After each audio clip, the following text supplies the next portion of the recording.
The Knoxville Police Department is the subject of 2 federal lawsuits, both claiming civil rights violations.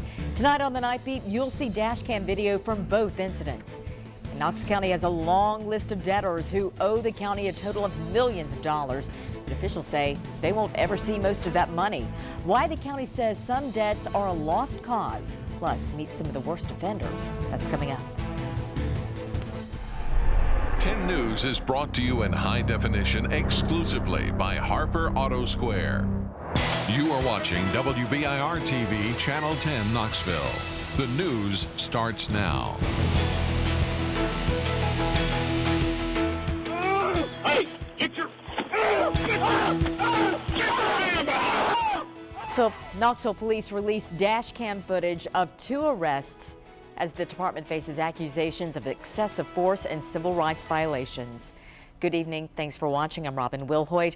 John Becker is off tonight. The Knoxville Police Department faces 2 federal lawsuits for arrests that turned violent last year. Today, the police released dash cam video from both of those cases. One for an officer shooting that killed a man. We'll get to that case in a moment. But we begin with this report from WBIR 10 News reporter Jim Matheny about an arrest that sent a Mexican immigrant to the hospital. This warning, though, some of the images are graphic and may be disturbing. The call on Federal Court in Knoxville. Jim Matheny, WBIR 10 News. KPD says it dropped the assault charges against Rodriguez because they believed he was being deported. The police say Rodriguez is currently out on bond for charges in Memphis and does face deportation.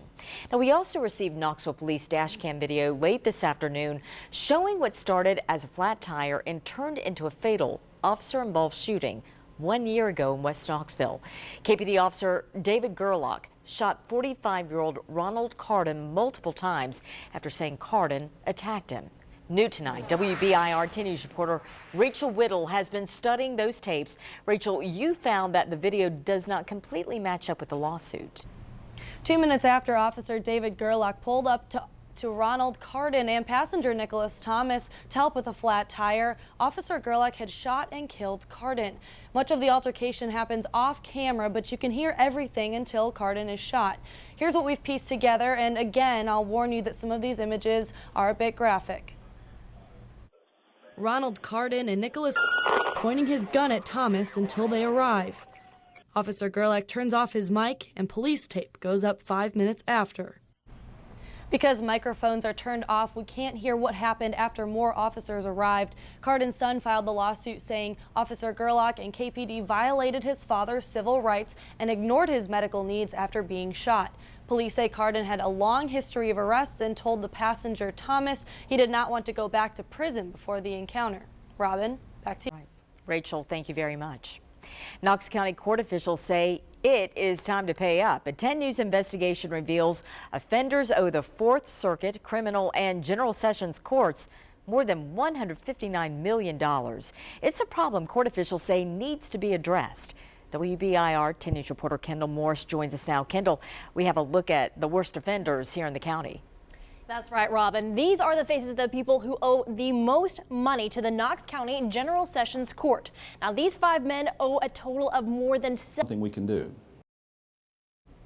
Now, in the separate criminal court, the top 3 offenders that owe fines and fees make up a combined more than $192,000. Tomorrow night at 11, we continue this series looking at the top offenses, why the cycle of criminal activity continues, and what Knox County plans to do about all this debt.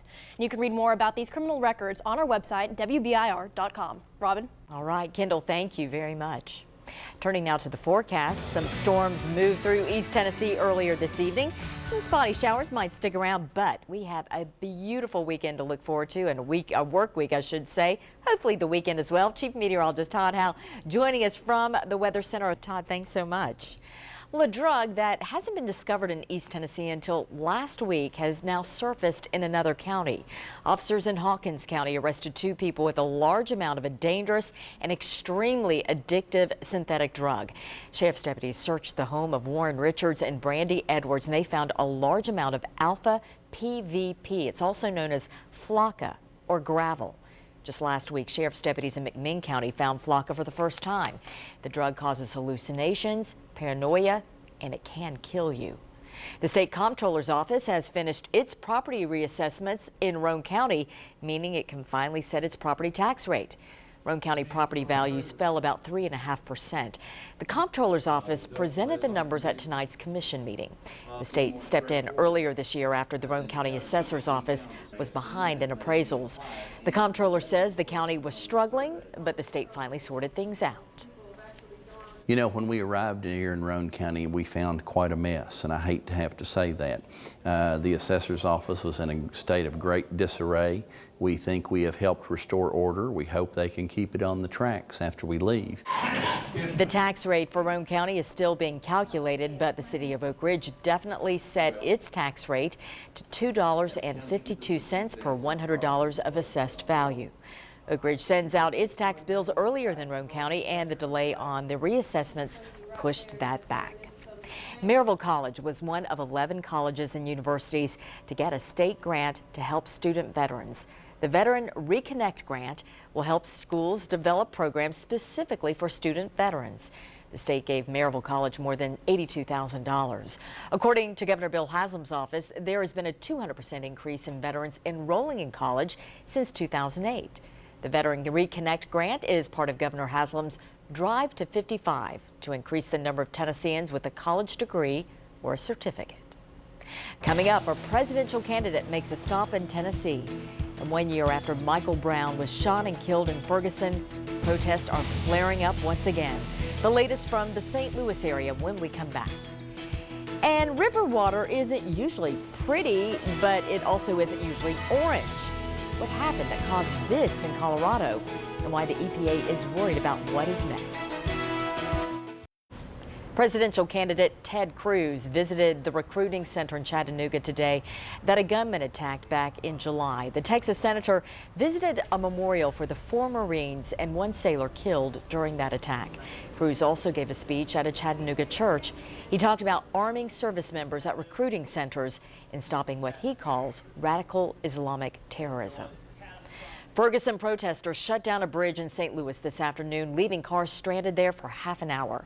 About 30 protesters stretched out across Interstate 70, blocking traffic in both directions. During rush hour traffic, the cars were backed up for more than half a mile. Police and highway patrolmen eventually arrived and moved the protesters off the highway. A Colorado river looks like it is back to normal after a toxic spill turned that water bright orange, but it is not. The EPA is racing to contain the 3 million gallons of toxic mining waste that the water is already affecting other states. That's 3 times the original estimate of how much waste spilled from the Gold King mine. That water is laced with copper, zinc, and arsenic. Yeah, we were saying pretty color, but not pretty to be around by any means.